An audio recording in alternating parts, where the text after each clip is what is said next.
The phone call that shattered my perception of my husband came on an ordinary Tuesday evening.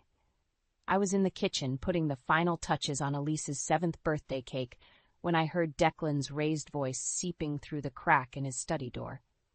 "I don't care what it takes, Davis. Just make sure those documents disappear before the feds get a hold of them," he growled in a tone I didn't recognize. "We're talking millions on the line here. Do whatever you have to." My heart pounded as I strained to make out the muffled response on the other end of the line. When had my loving husband turned so menacing? Frozen in place, my hands still gripping the piping bag, I tried to rationalize the outburst as stress from work. But that explanation rang hollow as his words replayed in my mind, threats and sums of money so large I couldn't conceptualize them. Just then, Elise bounded into the kitchen in her pajamas, oblivious to the storm brewing down the hall. "Mommy, is the cake ready yet?" she asked, craning her neck up towards the treat on the counter. I forced a smile, not wanting to frighten her. "Almost, baby. Why don't you go pick out a movie for us to watch together?" Squealing with delight, she scurried off to the living room, while I stood paralyzed, my gut twisting with dread. Who was this volatile man I thought I knew so well, the same person I'd built a life with over the last decade? Moments later, Declan sauntered into the kitchen, smoothing his tousled hair back into place as he approached. Before I could confront him about the call, he pulled me into an embrace, planting a kiss on my forehead. "Smells delicious, babe," he said, eyeing the sugary concoction. "Can't wait to see the look on Ellie's face tomorrow." I clung to him desperately, searching his warm brown eyes for any flicker of the rage I'd heard moments ago. But his expression remained tender and serene as ever, as if that disturbing call had been merely a terrible dream. My instincts warned me something was askew, but I questioned myself. Could I completely upend our family on a few overheard fragments, no matter how alarming? Pushing the nagging doubts aside for the moment, I smiled up at him. She's going to be so thrilled.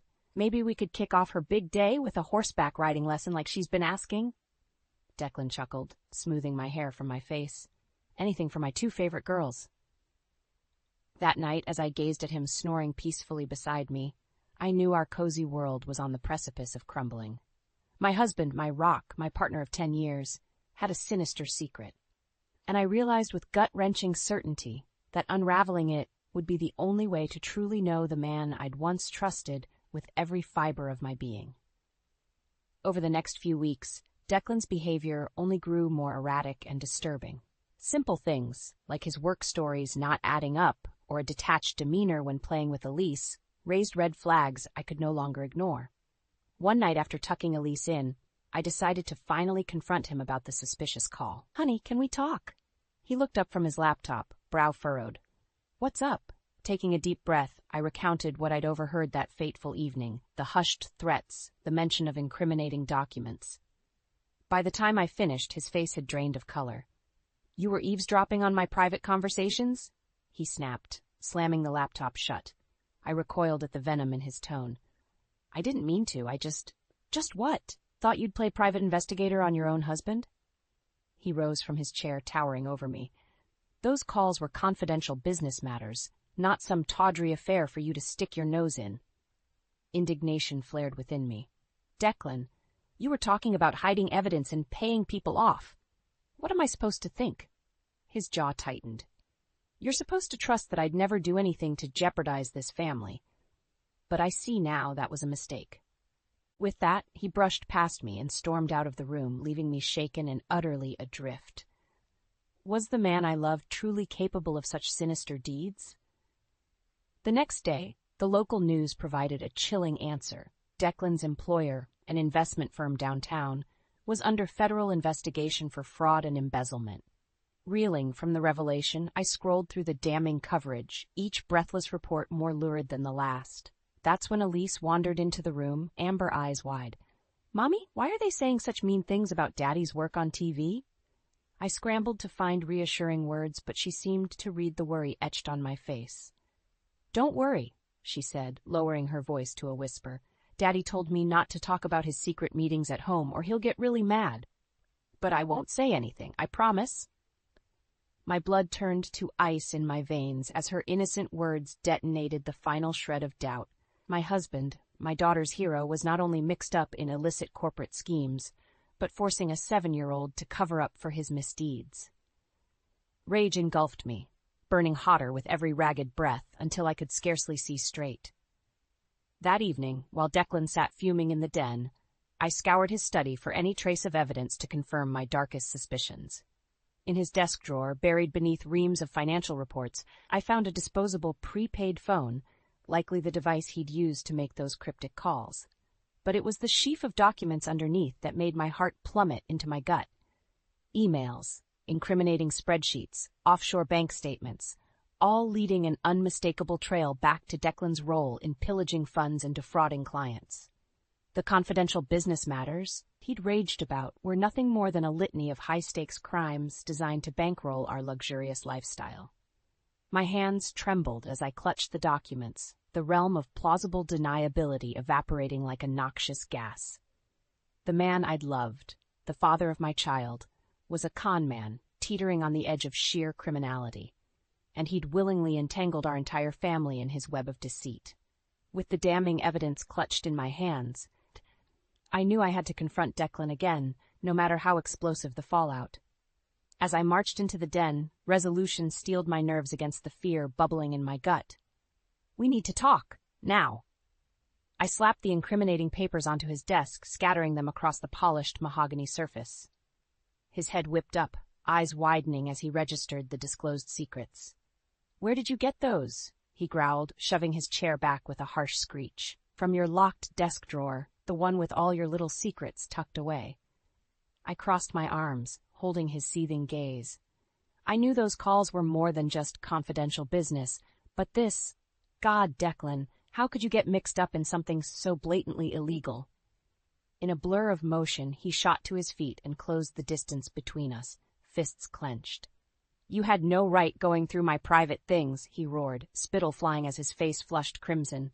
"Those documents are part of an active federal case. You stupid woman. Do you have any idea what kind of trouble you could bring down on this family?" I stood my ground, crushing down the urge to flinch. "The only one bringing trouble is you and your shady Wall Street dealings. What about our daughter, huh? How does getting her trapped in your sordid web of fraud not eating you up inside?" Declan's hardened expression faltered, the slightest crack forming in his rage mask. "Elise?" He sank back onto the couch, dragging a hand down his face. "You think I don't agonize over putting you both at risk? Those spreadsheets, those accounts, that was all to secure a future for our family, babe. A future better than anything my old man could scrape together with his deadbeat salary." I scoffed bitterly at his attempts to rationalize the unforgivable. "And having your little girl lie for you, keep your criminal secrets, how does that noble motive fit into your twisted plans?" A muscle ticked in his jaw as we faced off in tense silence, the weight of his innumerable transgressions pressing down like a shroud.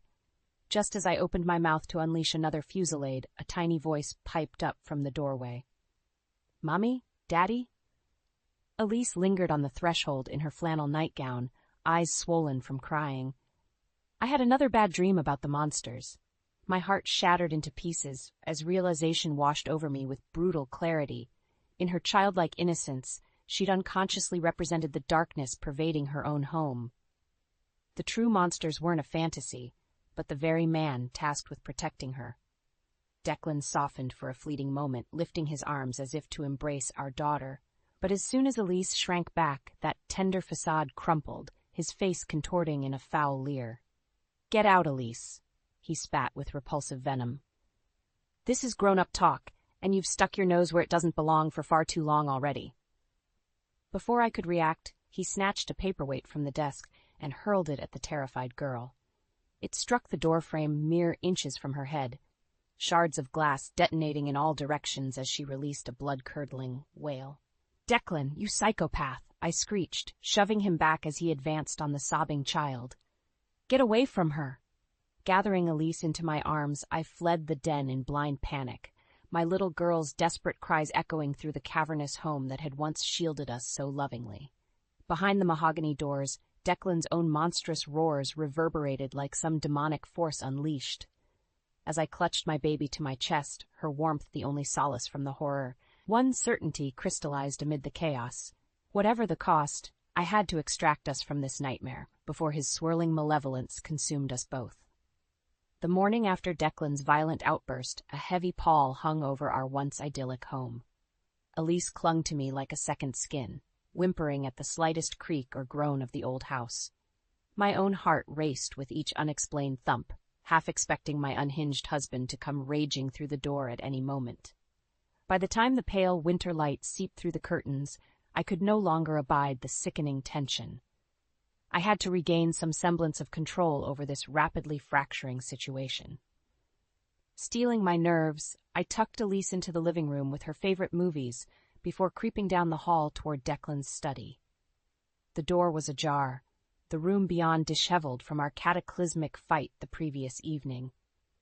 Books and papers were strewn about, the heavy crystal paperweight lying in a shower of glittering shards, a silent herald of the violence that had shattered our domestic peace.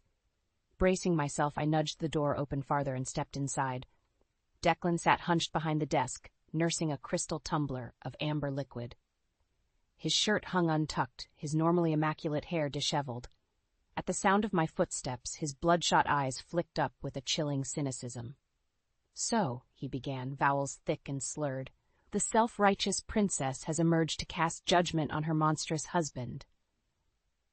I battled to keep my voice from wavering. "Declan, we need to talk about last night." "About your treacherous snooping?" he snarled, slamming his palm on the desk and making me flinch. "About throwing away everything we've built with your childish tantrums?" My mouth set in a grim line as I fought the urge to recoil from his acidic vitriol. This poisonous version of the man I married couldn't be reasoned with, not until I exposed the root of his malice. "If you think protecting our family means terrorizing our daughter, then yes, we have a serious problem," I shot back, unflinching. "Those business dealings you claim were a means to an end? Those were criminal acts, Declan. Fraud, embezzlement, money laundering. And you forced Elise to cover for your shady tracks." To my shock, a cruel chuckle rumbled from his throat as he knocked back another swig of his drink. "You want to talk crimes, princess? Let's start with your flagrant violation of attorney-client privilege when you rifled through those documents. That's what, 3 years in the slammer right there?" As the words slithered from his mouth, a glacial chill gripped me. In his twisted reality, I was the criminal for uncovering his misdeeds. "Not to mention my future earning potential, you've utterly decimated with your self-righteous crusade," he continued with a disturbing calm, rising from his chair to stalk closer. "You think your paltry pay uploading stock photos even qualifies as providing for this family? Without my income stream, we're left with what? That flea-bag cottage your deadbeat dad left you in his estate." My insides reeled from the verbal onslaught as he towered over me, the scent of whiskey and stale cologne invading my senses. Though I longed to flee from the unstable fire raging in his eyes, something stronger took root, a primal instinct to protect my child from this inexplicable darkness. "You're delusional, Declan," I managed through gritted teeth, willing my hands to remain steady. "After everything you've done, jeopardizing Elise's well-being, you think you have any claim over providing for us?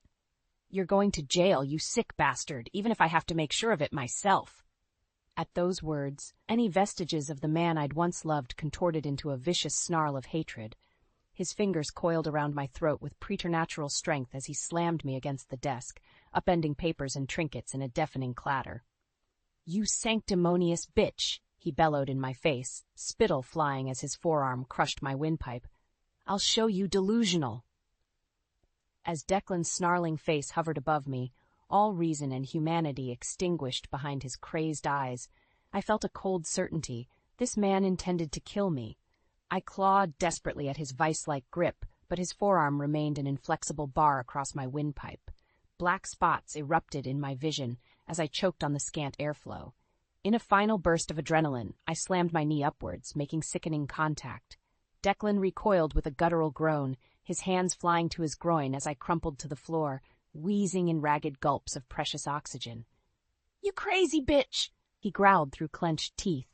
"I'll make you regret that." Sensing his fury reigniting, I scrabbled backwards towards the door on all fours. desperate to put distance between us. Just as his hulking form advanced again, little feet pounded up the hallway. "Mommy?" Elise appeared in the doorway, her tiny voice cutting through the chaos. Declan froze, seemingly snapping out of his psychotic trance for a fleeting moment as his gaze fell upon our cowering daughter. She clutched her tattered stuffed bunny to her chest, those soulful amber eyes now marred with terror. In that suspended breath, a profound shift overcame my husband's face, not one of remorse, but eerie calculation as he processed the situation. When he finally spoke, the malice had receded, replaced by a sickening false calm. "It's okay, Princess. Mommy and I were just having a grown-up disagreement." He straightened his rumpled shirt, smoothing back his disheveled hair in a perverse mimicry of composure. "Why don't you go pick out a puzzle for us to do together? Make it a hard one." Elise shrank back uncertainly, her small frame trembling as her gaze flickered between the two of us. "But I heard yelling." "Don't question me, Elise," Declan erupted, his failed mask of tranquility shattering like a ceramic vase. "Just do as you're told for once." With a terrified squeak, she scurried away down the hall, no doubt scurrying to the safety of her bedroom to escape his towering presence. Tears burned in my eyes as his cruelty lanced my heart. Once the echo of her footsteps faded, my husband turned his smoldering glare back towards me, his expression morphing into one of chilling resolution. "I don't know what insane game you think you're playing at, Cora." He began in a measured tone that felt more unsettling than his previous rage. "But I'll be damned if I let you take my family away from me, the life I've bled and sacrificed for." He stalked towards his disheveled desk and snatched up his cell phone, thumbs flying over the screen. "What are you doing?" I croaked out, dreading his response. "Calling my lawyers," he replied coldly. "Getting ahead of the shitstorm you've unleashed before you can go broadcasting any more of those corporate secrets you stole." "Those documents prove you're a criminal," I spat, fury reigniting within my battered body. "Those documents," he countered with a cruel smile, "are inadmissible evidence that I have a right to protect through attorney-client privilege. You violated that sacred trust when you stole them, which my legal team will make sure the courts recognize as a felony." Dread coiled in my stomach as his twisted logic rang terrifyingly true. In my desperation to expose his depravity, had I inadvertently handed him the bullet for my own demise? "So you can either come clean with me, cooperate to fix this damn mess quietly," Declan continued, that reptilian smile never faltering, "or you can take your chances as an accomplice obstructing a federal investigation. Up to you, babe." In that moment, his cellular chirped to life as our bank's number flashed across the screen. With a sardonic wink, my husband raised the device to his ear. "Looks like we need to have a talk about our finances, too." Over the next several days, Declan's callous dominance only tightened its oppressive grip over our household. Once my initial banking passwords were breached, he systematically drained my personal accounts, leaving me financially marooned. "Can't have you siphoning off money for some harebrained escape plot, now can we?" He taunted with a cruel smile, slapping the latest zero-balance statements onto the kitchen counter in front of me. I clenched my fists, rage and hopelessness warring within me like combatants in the Colosseum. Forced into destitution by the very man I'd vowed to love and honor, I had nowhere to turn, no funds to subsidize an escape for Elise and myself. It wasn't long before Declan's smothering control extended far beyond simple finance. His hired legal muscle churned out restraining dictates by the hour. I was prohibited from contacting law enforcement or advocacy services, removing Elise from the premises, even making unauthorized use of the home's amenities. Like a gazelle ensnared in the python's voracious coils, I found every desperate bid for freedom only entrenching me deeper in Declan's meticulously constructed trap. Whenever I tried to slip away for even a private phone call, his hired goons would materialize from the shadows, eyes concealed behind mirrored shades as they blocked my path with crossed arms. All the while, Declan would smirk in the background, secure in the knowledge that I was neutered, utterly impotent. And always lurking at the fringes of this waking nightmare was my innocent little girl, wounded eyes silently pleading for circumstances she couldn't comprehend. My heart shattered every time Elise instinctively shrank from her father's presence, the emotional scars of his violent outbursts now seared into her psyche. At night, I lay awake plotting any conceivable path out of this fresh hell, contacting family, taking out loans, scraping together whatever meager funds I could to finance a clean, evaporative exit. But Declan had foreseen every eventuality, leaving me more cornered than a sewer rat in a flaming baited trap. On the 7th interminable day of this perverted house arrest, I finally accepted the only glimmer of hope was to outmaneuver Declan through guile. As I pretended to drift into yet another fitful rest that evening, I clutched the disposable phone I'd covertly procured like a lifeline. Painstakingly, I tapped out a coded message to the only friend I could still trust, praying she would understand the layered urgency of my desperate plea. If anyone could bail me out of this steadily calcifying prison, it would be Gwen. My thumb hovered over the send button, both elation and trepidation gripping me. One errant movement, one infinitesimal slip-up, and Declan would sniff out my gambit before I could so much as blink. I had one tenuous shot to light the fuse for our potential salvation. No more delaying the inevitable. I punched send, sealing my family's fate. Either freedom beckoned over the horizon, or the merciless anvil would clamp down with finality. For the next 12 hours, I sat vigil in excruciating silence, willing my expression into one of serene obliviousness whenever the pretense of breakfast or Declan's leering presence demanded it. My gut roiled with every unaccounted-for creak, bracing for the inevitable confrontation over my badly concealed transgressions. Just after noon chimed, the Winchester doorbell resounded through the foyer, nearly causing my heart to detonate from my chest cavity. I froze, ears straining, as thudding footsteps and muted voices preceded the study door banging open. "What is the meaning of this?" Declan roared as 3 grim-faced federal agents swarmed into the living area, badges displayed. I scrambled to my feet, hands shaking with a dizzying cocktail of relief and mortal terror. One semi-automatic sidearm swung in my direction before steadying inches from my face. "Cora Manchester," the lead agent barked, "we have an authorized warrant for your protective custody." As his compatriots slapped tactical cuffs on my bewildered husband, Declan wheeled on me with feral hatred contorting his features.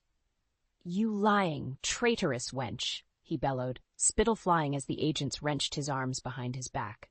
"After everything I've done for this family, this is how you repay me?" The rage and humiliation radiating from him in scathing waves should have paralyzed me.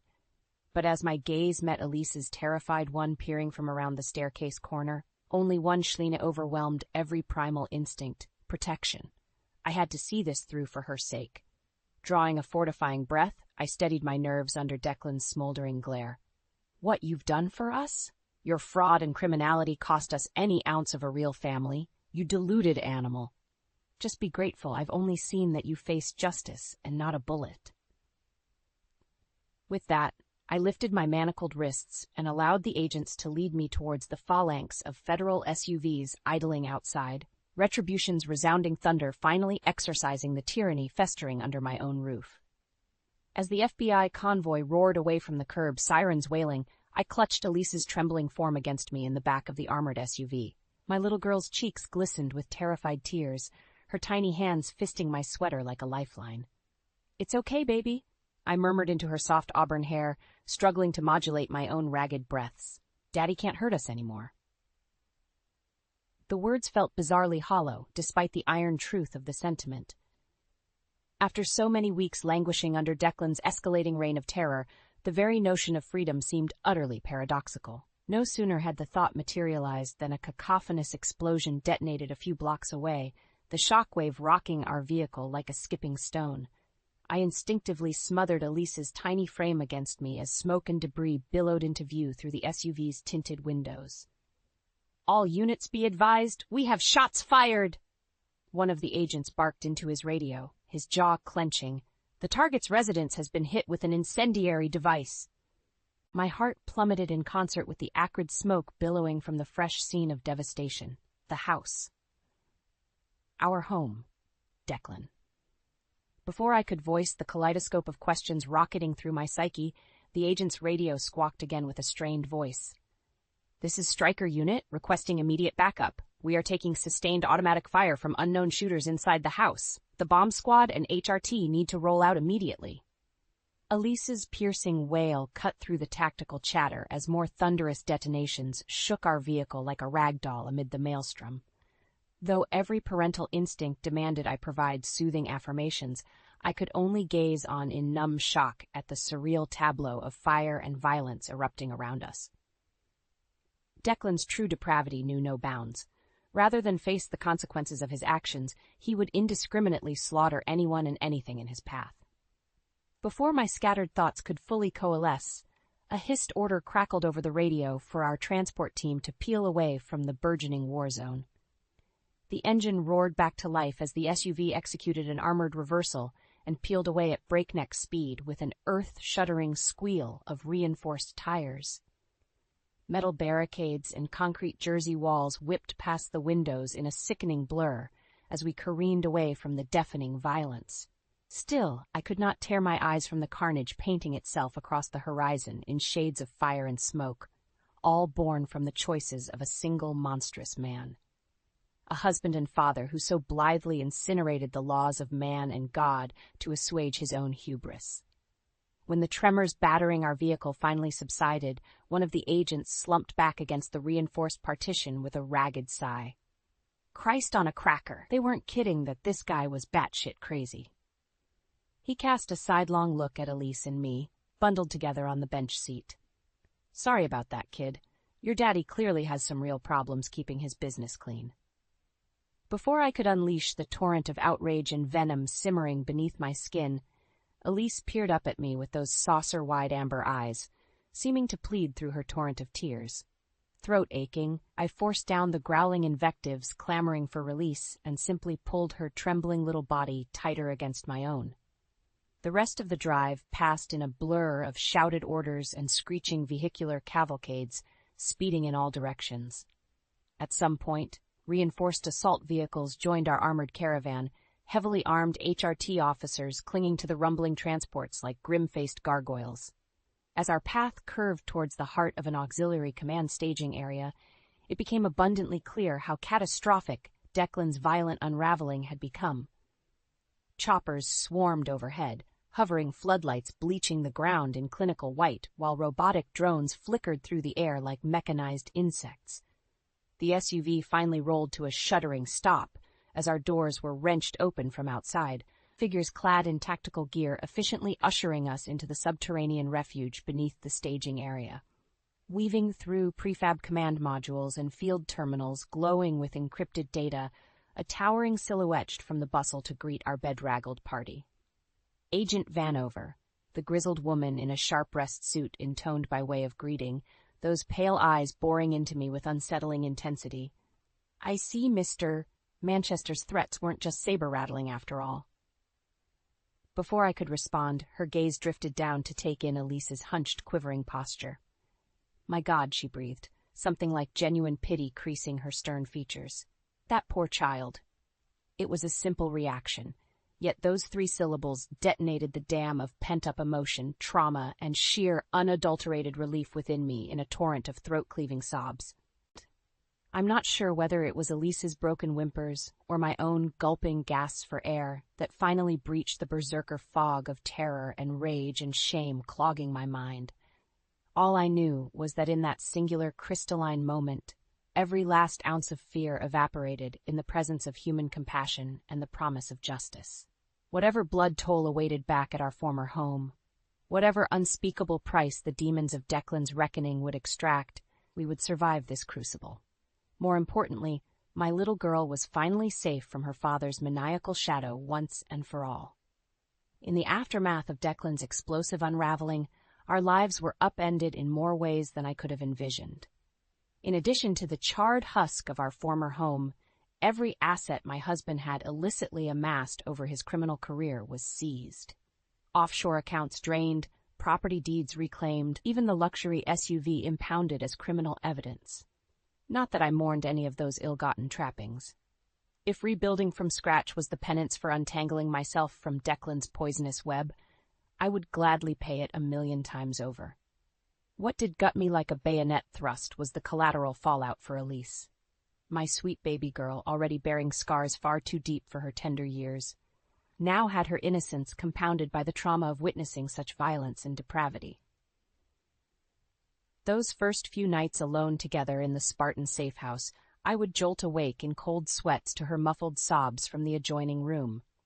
Each time I would gather her up in my arms, rocking her gently as she unleashed the torrent of fear and bewilderment in rambling pleas to make the monsters go away. It shattered my heart into shards to see her so petrified, so unmoored from any sense of security I had failed so catastrophically to provide. All I could do was swathe her in my embrace and murmur soothing mantras about the darkness passing, about brighter days peeking over the horizon. In those first turbulent weeks, I shunned all inquiries about media appearances or interviews regarding Declan's high-profile crimes. The DA could bloviate all she wanted at press conferences, decrying his unforgivable violations and staggering breach of public trust. In my book, the only part that mattered was that he was off the streets, remanded to federal custody to fester in his own savagery. What did consume my every waking moment was ensuring the return of any funds or assets he had covertly drained or transferred from my own accounts during our domestic hostage situation. Armed with the documentation of his malfeasance, it took numerous court dates, but eventually the money he had so maliciously stripped from me was returned in full. Not that I had any intention of replicating our formerly opulent lifestyle. The first call I made after replenishing my finances was to my older sister down in Richmond, asking if she could watch Elise for a few weeks while I took care of some personal affairs. When my rental car finally rolled up the gravel drive to our childhood home, the old cabin appeared just as ramshackle and weather-beaten as it had in my youth. Roof shingles askew, the wrapped porch slightly sagging in places. Yet the mere sight of those familiar angles untouched by Declan's darkness had hot tears misting my eyes. My father had been adamant about never selling this rustic mountain retreat, his personal Eden far from the trappings of the material world. Though only large enough for a simple 2 bedrooms, the property encompassed nearly 100 wooded acres, plenty of open space for 2 lost souls in desperate need of healing and sanctuary. Over the following year, I channeled every ounce of personal revenue into restoring the ramshackle cabin and its surrounding land. It wasn't merely a renovation in the structural sense, but an active exorcism of the toxicity and despair that had threatened to subsume my very existence back in the city. With each newly installed window overlooking the gently rolling hills and sycamore groves, I could feel layers of psychic grime slowing away. Every fresh coat of sun-bleached paint helped cauterize the mental and emotional lacerations inflicted by my monstrous former partner's madness. And with each lilting brook babbling gently nearby, and every chorus of cicadas trilling beneath the star-speckled canopy at night, I could sense Elise's spirit regaining its resiliency in aching increments. Her initial night terrors gradually subsided, replaced with restorative slumbers that left her bounding through wildflower fields each new morning with a renewed spark of innocent mirth. By the time the cabin and surrounding acreage had been fully rehabilitated, my own sense of shattered self finally began to knit itself back together as well. I was no longer the brittle, gasping shell of a woman torn asunder by deception and psychological warfare. Nor was I some brazen victim raging incessantly for retribution, thirsting for Declan's eternal suffering. In a very real sense, I was reborn from the smoldering ashes of my former life. Tempered in the purifying fires of adversity, I had been forged into a resilient new alloy, a protective, nurturing force for the preservation of my family and our hard-won serenity. It took another 6 months before I was able to share my full story with victim advocacy groups and law enforcement associations, aiming to pierce the pernicious silence surrounding financial abuse and coercive domestic partnerships. Where others still shrank from confronting these shadowed social cancers, Elise and I strode forward as beacons of survival and empowerment, living testaments to the regenerative capacity of the human spirit. While the generational trauma inflicted upon my little girl can never be fully expunged, I remain resolute that her path will remain unshackled by the oppressive chains of her father's monumental moral failures. Where Declan committed his life to the pursuit of vapid corporeal riches, Elise will only know richness of character and resilience. And each time I gaze out over the dusky rolling hillsides from our little cabin's porch, breathing in the piney embrace of our hard-won freedom, I know we have both discovered the true treasures worth safeguarding: family, refuge, and the invincible fortitude to prevail over even the darkest, most insidious transgressions.